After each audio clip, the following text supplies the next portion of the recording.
I do apologize in advance to anyone who might be Norse mythology experts. Contrary to popular opinion, Google does not reveal all. So my pronunciation of some of the terms used exclusively in Norse mythology are the best I got. I mean, you got Mjolnir. Bifrost is actually pronounced Bifrost, if you say it with the accent. Yggdrasil, that sort of thing. So apologies if I'm butchering it somehow, but doing what I can with the information Google has made available to me. So a lot of advice that you'll hear for writing your own stories. You want engaging dialogue, of course, and drawing plots. You definitely have to have good plots, but world building is also another one that should not be just thrown off to the side. You do have to have a proper setup for your world, which can take the form of, if it's going to be set here on Earth in the modern era, or even in a former era, you need to make sure it's accurate to the time that you've got it set up in. You don't want to be using a brand that was invented like maybe 10 years ago, back like in the 1970s. It's going to rate some people the wrong way.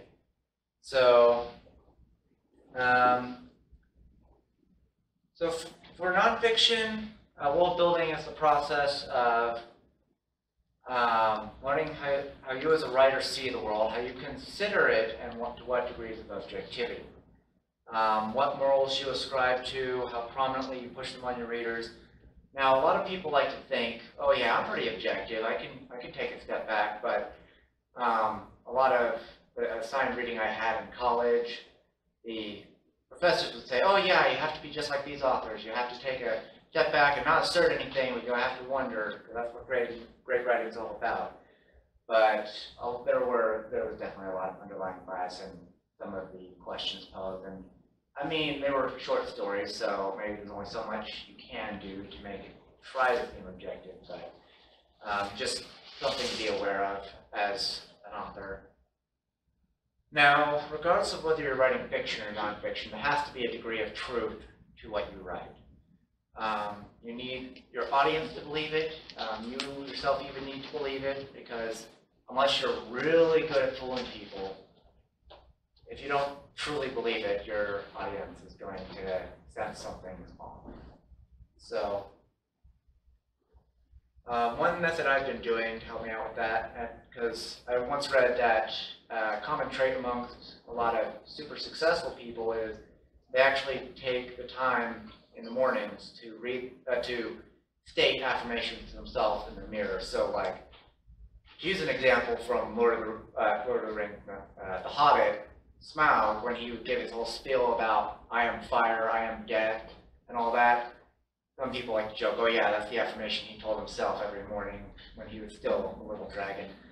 So, but even though it sounds cheesy, apparently I've come across it in multiple sources. That's what super successful people do, is give themselves affirmations. Well, I've noticed that with myself, I just don't seem to convey it convincingly enough when I'm looking at myself in the mirror. So I take the next best alternative and I actually write them down every single morning in a Word document.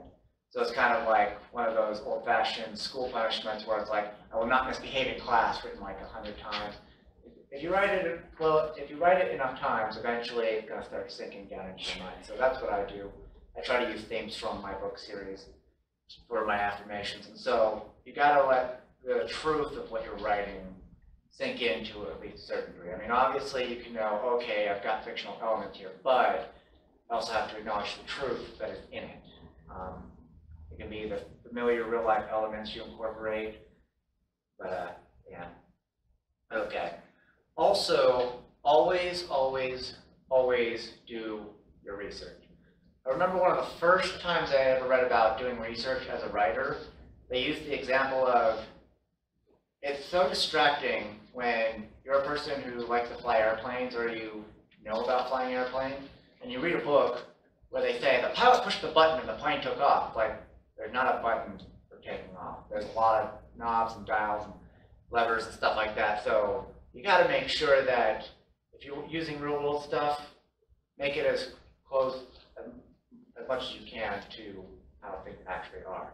If you're using something that parallels Earth or is even a complete deviation, part of the research process is establishing your own rules. You have to make sure you know what your rules are so that you don't get critics who can honestly say this author contradicted their own rules. It wasn't like one of those, we had a character say this was impossible, but then later they were proved wrong. It was the author said it was impossible and later contradicted themselves.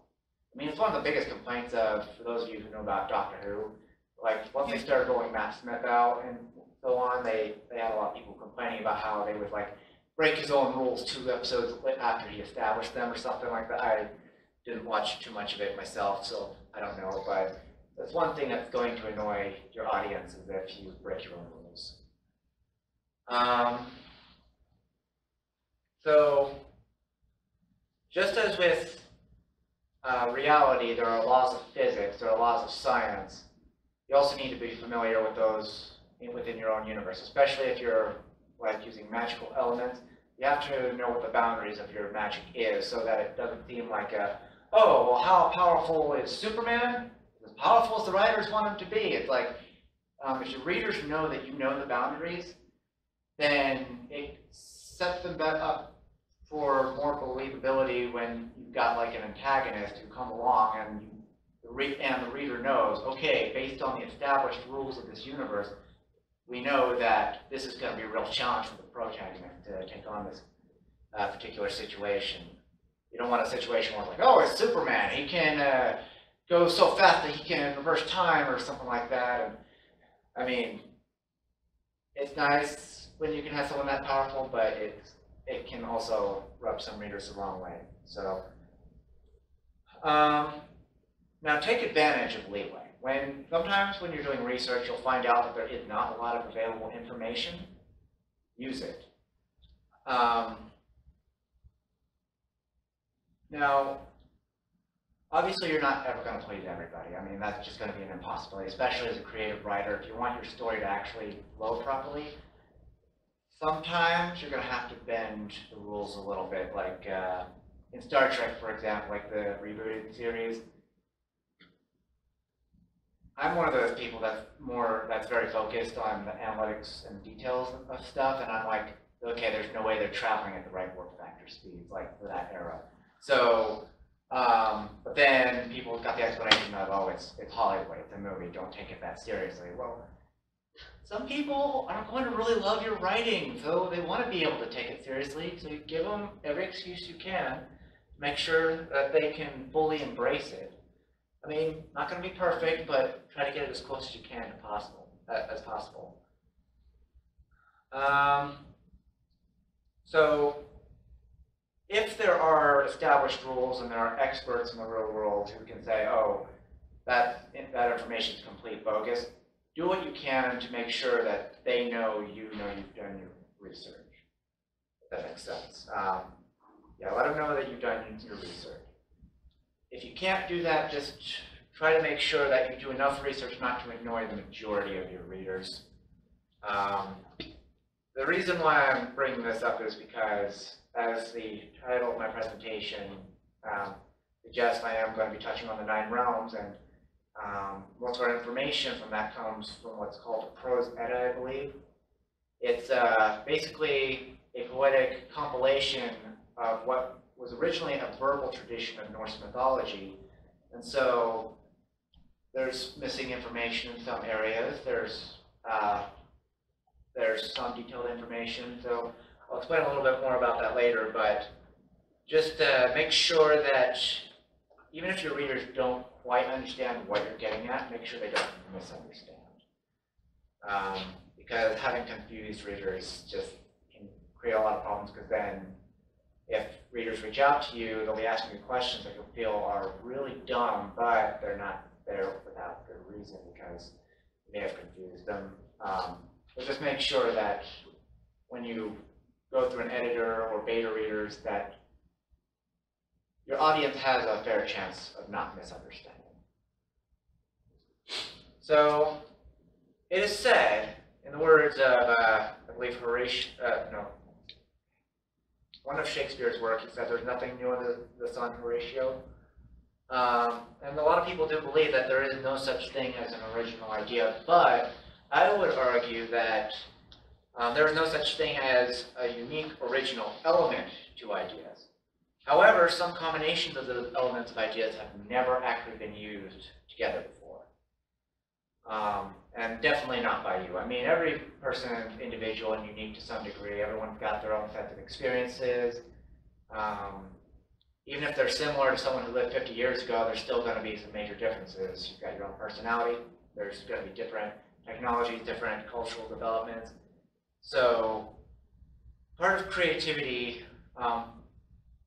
is taking the elements you like and weaving them together in such a way that probably have not been done before.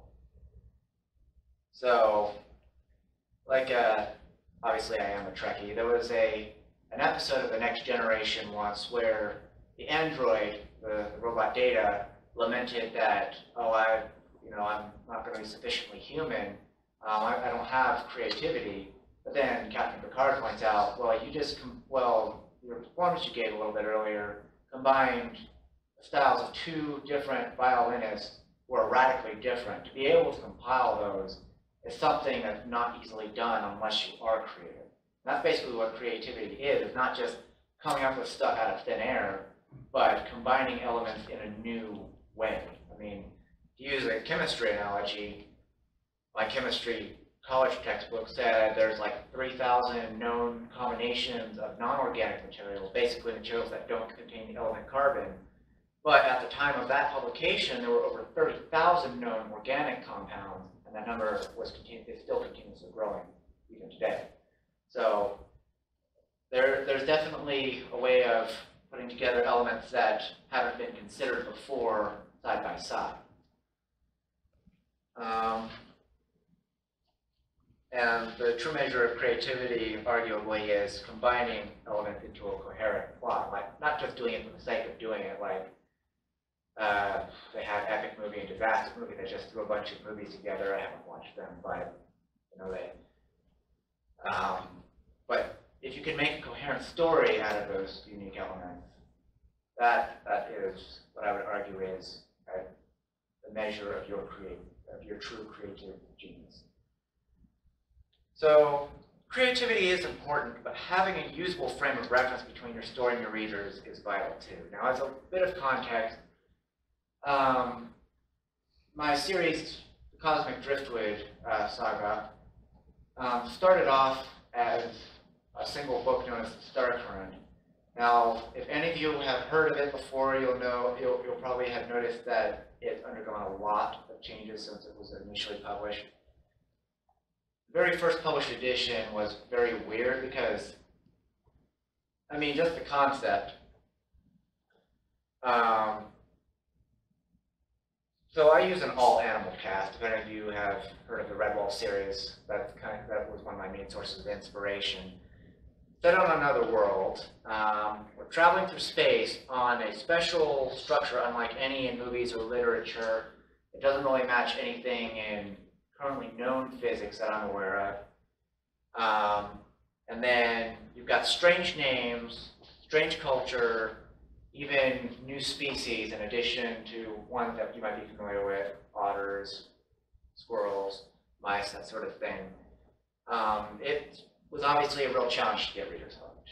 I mean, that's actually a bit of an understatement by a long shot. When I realized that I was going to have a hard time reaching readers just because of the huge number of more original elements I use, stuff that most people don't generally see in combination, I knew that I had to start looking for ways to make it more familiar by using what was already there, because I didn't want to completely overhaul the book, completely rewrite it. I did notice that there were some similarities between what I had written and Marvel's Thor movie. And so I'm like, okay, hey, I can probably work with this. So I started looking up stuff about Norse mythology.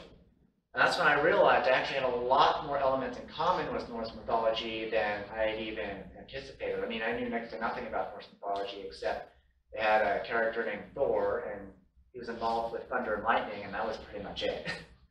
So when I started realizing that I did have common elements, Obviously, had to start adding some of the Nordic names so that some readers would think, okay, this is something a little bit more familiar that I can work with. But as I started editing my first book to fix some other problems that readers were noticing, some recurring problems that multiple people were pointing out, I basically realized I had to keep on expanding it to make sure everything was clear for the readers. There are also some world-building elements, like the star current itself, which the book derived its name from, because several readers were like, well, you say it's like, you got the title, the star current, but we don't really find out almost anything about it within the book. So I had to expand on quite a few things, and thanks to the research into Norse mythology, I was able to add those familiar elements.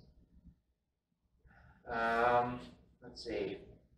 Now, of course, I did start finding other familiar elements in other things as well, some other ancient mythologies, a few elements in Greek, Egyptian, and I knew that by incorporating Norse mythology, I could actually sort of ride the wave, because Marvel's Avengers was gradually increasing in popularity and then ultimately climaxed with Endgame. Because, I mean, it was so big of a thing that people would get very angry at even the slightest spoilers, even if they were completely fake spoilers for Endgame. I mean, some of you may have encountered that. Some of you may have even encountered internet trolls who would try to leak spoilers, real or not. And so, I mean, when I recognized the popularity, I'm like, hey, you know, they're using Norse mythology. If I take my own spin on it, could be good. So yeah, again, I'm not going to call myself an expert by any means. I basically have been looking for recurring information from multiple sites, because I mean, if a bunch of people are saying it with Norse mythology, because it is something a lot of people are passionate about, so people will probably get pretty upset if too many people try to distort the information that's presently there, that I realized, okay, you know, if I just stick with the information that enough of the self-professed experts are putting up, then I should be safe. I should be good to go with that. Now, Norse mythology, another advantage to using that is because of how extensive it is. I mean, you've got a cosmology with 9 individual realms, which, from some iterations of Norse mythology, could just seem like chunks of land, small states floating on a gigantic tree that's rooted in goodness knows what, to the way Marvel depicted it, which is basically 9 entire planets of a sort floating out there in the cosmos that are connected by this strange superstructure. So I found that I had a lot of room to work with. I had some good boundaries, some good posts to work with, but I also had a lot of room to fill in with my own information. I also am aware that there is a modern Norse religion, and those people have a plethora of websites that I'm like, okay, you've got information that's a little bit different from the ancient stuff, so I'm going to let you guys do your own thing, and I'll stick with the ancient stuff. Now, as I mentioned, Norse mythology was largely an oral tradition for quite a long time. The reason being is, based on what I found, is that Nordic people believed there was a lot of power within written symbols. And so that's why they were very careful not to write down anything unless they were certain they wanted to incur everything that was associated with it. So I mean, you'll probably hear people say, oh yeah, I want runes that can summon gods or something like that. That's basically what the Nordic people believed, is that runes, symbols, any form of writing would summon stuff, and they were like, well, I don't want to bite off more than I can chew, so I'm not going to write that down unless I'm truly ready for it. So a lot of the stuff really would not have any written scripts or anything. So even if all the information was cited word for word for all those generations, there's the possibility that at some point something in the stories didn't make sense to somebody, and so they would probably make something up to try to fill in the gaps. And so that leaves room for, well, okay, that's, you know, some ancient person's campfire interpretation of XYZ. And so I basically do have a lot of found that I did have quite a lot of leeway.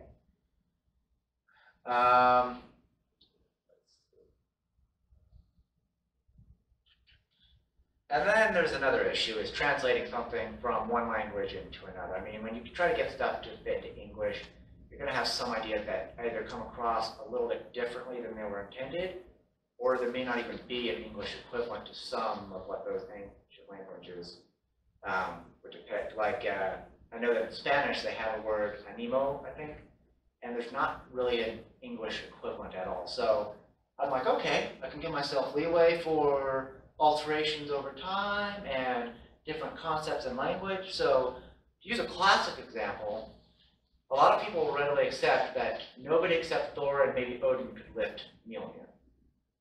However, there are a couple instances of contradiction within Norse mythology itself. First, Mjolnir was a gift from Loki to Thor, and second, there was a relatively well-known story in Norse mythology is where Thor and Loki had to dress up as women to go to Jotunheim in order to retrieve Mjolnir from a guy who had stolen it, and then was basically saying, I'll only give it back if I get to marry Freya, I believe. And so they're like, well, he's obviously never met Freya, so if we get Thor and Loki to dress up like women, maybe we can fool him long enough. And so that's how Thor was able to get his hands on Mjolnir and basically pummel that guy. So the question then is, like, if no one could lift Mjolnir except Thor, then how was the guy able to take it? So I extrapolated that maybe the word they used was wield. No one could wield Mjolnir or Hecate's power. So that means, in theory, someone could lift Mjolnir but not actually use it the way Thor can. And so that's one thing I did in my book series. Basically, anyone can lift it, but no one can use its power without severe consequences, unless, of course, they are worthy. So, let's see. Then, of course, there's the possibility that maybe there was a spell, like in Marvel, placed on Mjolnir that prevented anyone from lifting it after a certain point in time, but I wasn't able to find anything in that regard. So as far as I'm aware, that's strictly an MCU thing. Another aspect that I've liked from Norse mythology that I started finding within other ancient mythologies is the use of the cosmic tree Yggdrasil. A lot of other religions and myths do make reference to some sort of tree, a tree of life, that sort of thing.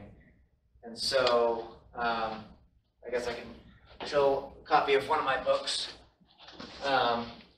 Based my own artwork.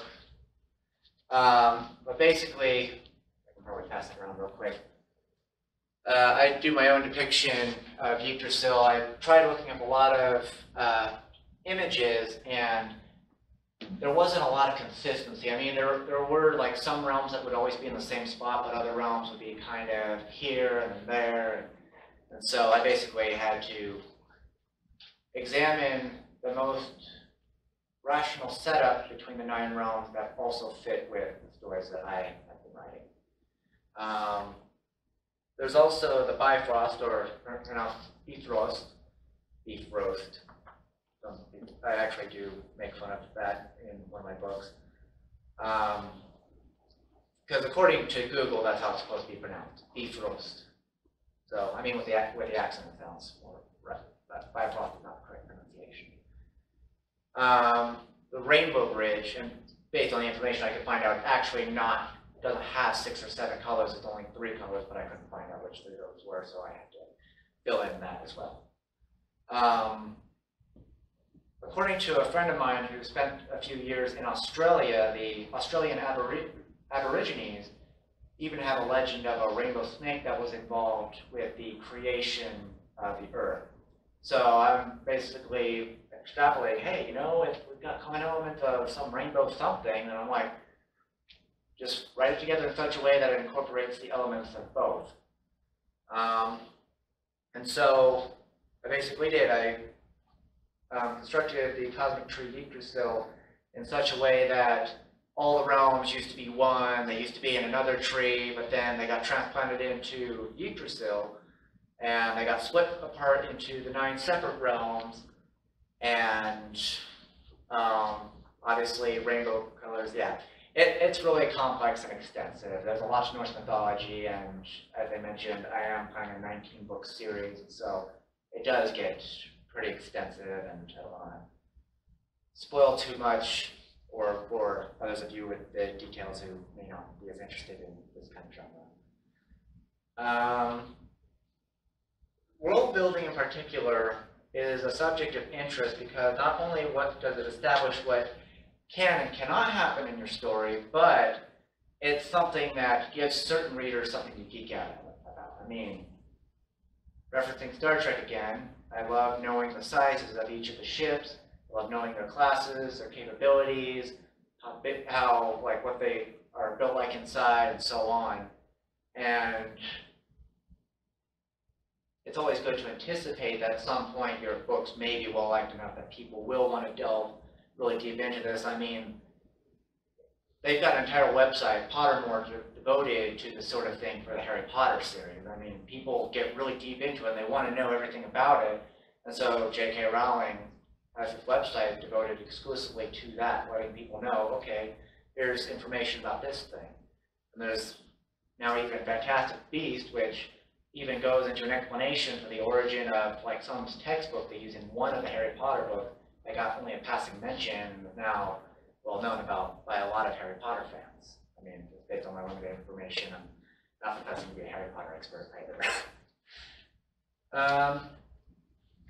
So I had to take what limited information was available about each of the realms and try to flesh them out in a way that fit into my series. So for those of you who saw Thor Ragnarok, the very beginning, he's in the realm of fire, known as Muspelheim, who of course had Surtur as the big figure over there. I couldn't actually find a lot of sources about Muspelheim, but it fit well with another realm of Twin Worlds. You can probably see it. It's got like a little feather-like flare. I'll try to pull out another copy. It's a feather-like flare, so it's the realm of Skyfire, because this pillar is like a jet that's coming off of a black hole accretion disk. I know it gets really sciencey and whatnot, but basically, I tried to make it seem like certain elements were misunderstood, misinterpreted from what most people currently associate with Norse cosmology in order to make it fit the element of my book. So, let's see, another thing I do is, so like frost giants, a lot of people have heard about the frost giants. There actually isn't a lot of information that I was able to find there either.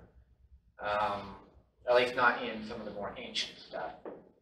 So I basically have to present them as, they're not human-like per se, but they are definitely big, aggressive creatures that live in the ice realm, Niflheim. Limited intelligence, and they're just really hard to fight. So, but they're just pretty much stuck there. The Dark Realm, for those of you who watched Thor 2, in Thor, in a lot of the Marvel movies, they tend to take a lot of creative liberties. Like, Hela was not actually supposed to be the sister of Thor. She was actually the daughter of Loki, and she was born half dead, which is why she couldn't be killed or something like that. There's a lot of stuff they altered within the Marvel movies. The Dark Realm Svartalfheim wasn't really filled with a bunch of evil elves that wanted to just destroy our realms, our realities, because we didn't belong here or anything like that. Basically, in one of my upcoming projects that has yet to be finished before it can be published, the elves are really more like these fairy creatures that they occupy the astral ethereal plane, separate from the physical plane, but because they kind of border the our space, they actually, like if you've seen Doctor Strange, they're kind of like in the mirror dimension. So they can see us, they can vaguely interact with us, but we can't really see them, we can't acknowledge they exist. At least not rationally. And so, yeah, I make reference to a lot of mythologies and fairy tales and stuff like that in the compilation of this. So like they have a city that corresponds to each of the realms. Atlantis would be the one that corresponds to Earth. Valhalla is what corresponds to Asgard, and so on. So it's quite a bit different from those who are very familiar with Norse mythology, but I tried to leave it in such a way that you can take a step back and say, okay, I can see how you could draw that from Norse mythology. I can get this to work. So one thing that was pointed out to me by a favorite professor of mine who, he was an astronomy professor, but on occasion he liked to do monthly shows in his planetarium depicting various things like the cosmology of Harry Potter or the Navajo sky legend, and one time he even did the Norse mythology. And so I attended that one and got a lot of information about it. And he pointed out how in every mythology, the gods that you can most easily kill are the ones in Norse mythology. Like in Greek and Roman, they're virtually indestructible. In Egyptian, only a god can kill a god or something like that. But basically the Norse gods were the only one that a human could kill, but only after a lot of effort. So there's an element you'll see in a lot of books is a demigod. I mean, we've got Maui from Moana, Hercules, who was son of Zeus, part human. And I decided to take a little bit of a twist. Instead of demigods, demi-angels. So that would explain why they're a little bit easier to kill. And so what I did was I called them Immortalum. That's where the Immortalum trilogy comes from. It explains the origins of how the Norse deities came about, or the demi-angels. They were basically infused with a special blessing that allowed them to basically not quite die.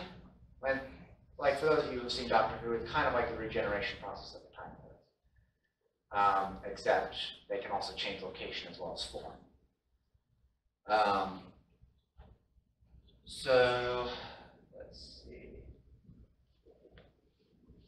The cosmic tree Yggdrasil is different from normal physics. It's made of a special kind of matter that's invisible from the outside, kind of my explanation for dark matter. And it has little vines that weave through it, which are within the series are called the star current, which basically connect the various realms together so that they have one form of contact, and that is separate from the Bifrost. So yeah, I've got a lot of stuff. I've got different cultures, different technologies on each of the realms. So one of them uses more organic technology and a little less electric technology, but they're more advanced than Earth. We've got another, Jotunheim, which I've referred to as an oceanic world. There's actually not a lot of there's not a lot of information about Jotunheim beyond the story of it was considered a generally friendly world to Asgard. So I made it an oceanic world. Their technology level is pretty similar to Pirates of the Caribbean, although they were the ones who created the ships known as Star Runners, which have special material in their sails that allow them to travel in the Star Current. Asgard itself is more medieval. Midgard, of course, is Earth. I'm just leaving Earth, and I'm not doing too much with that because I want to leave. One thing about the Cosmic Driftwood universe is I try to leave it open for some of my favorite authors to potentially be included within that exact universe. So Redwall, I've just kind of made vague references to, vague enough that legally they can't touch me. So it's in another hemisphere of Asgard. They don't do a lot with it. McDonald Chronicles by M.I. McAllister. They're also in another region. No, they're set in Jotunheim. Beyond the Western Deep, which is also inspired by Redwall, I've tried to incorporate in yet another area of Asgard. I mean, I'm not calling myself like a great author. I mean, I'm always going to say Brian Jakes is far better than I will ever be, although some people may beg to differ. But I'm one of those individuals that would like other authors who may not have as much of their own source of inspiration to draw from, the ability to write stuff and have it be included in canon, as canon in my series. So, like in Marvel, I believe both Deadpool and Venom were actually not originally invented by Stan Lee. They're actually fan creations that Stan Lee incorporated because he was like, these are awesome, let's do it. And I'm also aware there are companies out there that feel threatened by fan-based projects. There are some gaming companies that, if anyone tries to develop a game similar to theirs, they tend to shut them down pretty quickly. For those of you who have tracked the Axonar project from Star Trek, that was also a big controversy, which I thought was a bit of a shame, but I basically just want to kind of leave that open for those kinds of people. Now, I know a lot of it has been about my book series, and it may not necessarily give you a lot of pointers and tips for how to necessarily build your own worlds. I mean, if you've got any questions, I think we've got a spot of time if you guys would like to ask questions related to world building, even if it is a different genre than what I've got. Yes. So you talked about doing a lot of research and researching to figure everything out. I'm wondering, because you said you'd originally kind of started writing, right? And then you noticed that some of these elements tied into this, so you kind of went through and reworked it with that. Yeah. When you were originally doing it, like how much of it did you, how much of the rules of the world did you already have planned out? As you were going through, how much of them did you create as you went, I guess? So, before I started noticing the correlation with my works and that of Norse mythology, at least as Marvel had explained it, basically at that point, the primary mystical element of any sort that I actually had included was the star current itself. I didn't really have any set up for its structure. I knew at some point I wanted to include a map of the various realms and where they were, but I had no idea how to set that up. No template that I felt satisfied with at the time, which later the Cosmic Tree yourself filled in. But some of the other more fantastical elements that have been included, like the use of Mjolnir or other equivalent tools/weapons, a lot of that I did have to end up writing those in a little bit later. So actually a lot of it was not really set up that well initially. Because I mean, when I wrote it, it made sense to me. When I had readers look over it, a lot of them kept pointing out things that didn't make sense. So I did have to expand on that, and when I realized I could use someone's mythology to help in that expansion, it actually helped flesh it out a whole lot. And I'm still working on a few things, but those are for like the more extensive projects that expand on stuff. So, I mean, if we want to make reference to Marvel, it's like, well, I know we've got the Tesseract and we've got the scepter that can control people's minds, but maybe down the road I'll work them into being Infinity Stones or something. So I'm still actually kind of developing it, but I've got a much more solid core of what is what within the universe, and so I try to leave some things open and other things just completely closed off. Like one common element is, it's not magic, it's just use of higher laws that nobody properly understands, is how I go about it. So that's one of the, I hope that answers your question. Any other questions? Yeah. Like, what resources do you use to is there like world building websites or anything you use, or do your artwork, that kind of stuff, or you track your characters and bring things for that?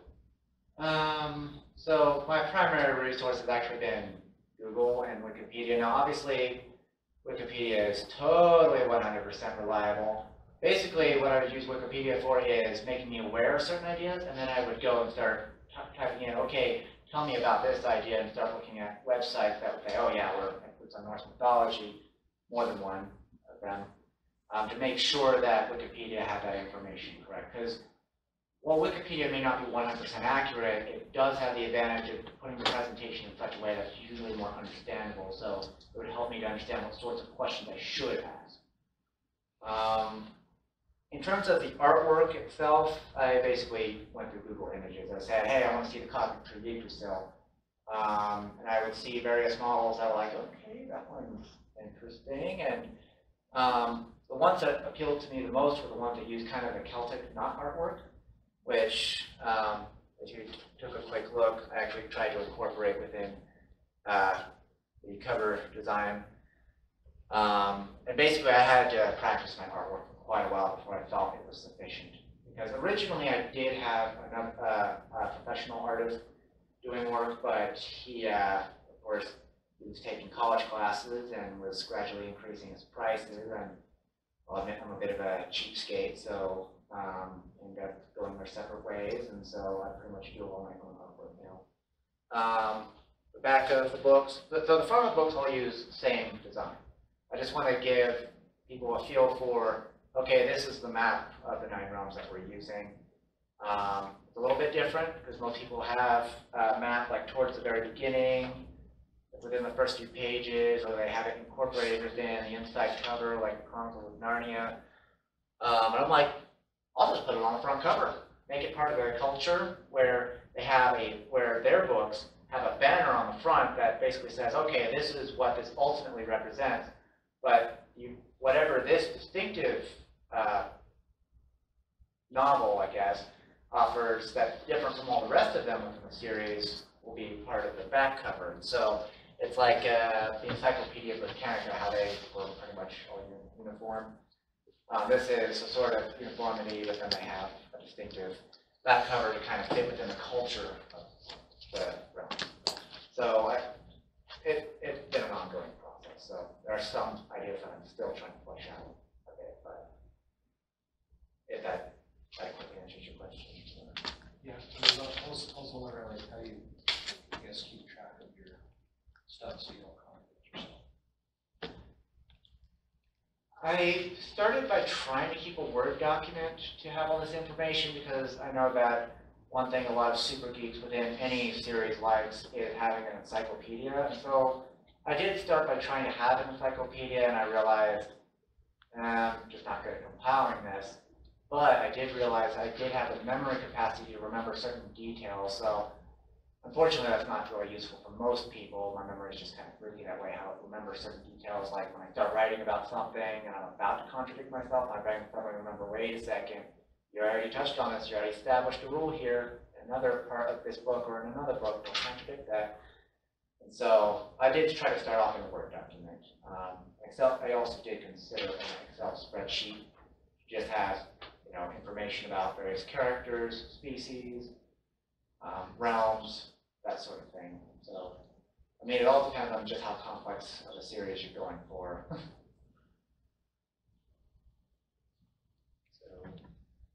We probably have time for one more question if anyone would like to ask one. Did you ever, did you ever go through, for example, you're referencing a lot of the Norse mythology. Did you reference any of the other, or research any of the other cultures that have a similar mythology to the Norse, like the Gaelic or the Slavic? At best, I did like a passing reference to it. So I don't think I ever did the Slavic particularly. I mean, I've heard some Sumerian stuff, Hebrew, Egyptian, some Greek, but I didn't want to touch too much on Greek because a lot of people do stuff on Greek mythology, and I didn't want to repeat that one. So, I mean, when I had a question about something specific, like one in particular was fairies from the Celtic mythologies. I did look those up to see how well they touch up along with the inhabitants of Svartalfheim. Could I borrow some elements from that to help explain stuff. And so basically, as I'm made aware of them, I'll look into them, but I don't generally spend my time just going out trying to look up every possible thing out there, because there's some information that's just pretty weird and unhelpful. So I'll even mention stuff to some friends of mine who I know are familiar with that stuff and see if they have anything helpful to offer for me to look up. So it's definitely helpful to get into circles with people who, if you want to do something related to mythology, get in contact with people who know their stuff about those things so that you can be made aware of ideas, names, places, events, and then look those up and get what information you personally need in order to flesh it out to fit your little universe that you're constructing. Excellent. Well, thank you, Michael. Let's give him a round of applause.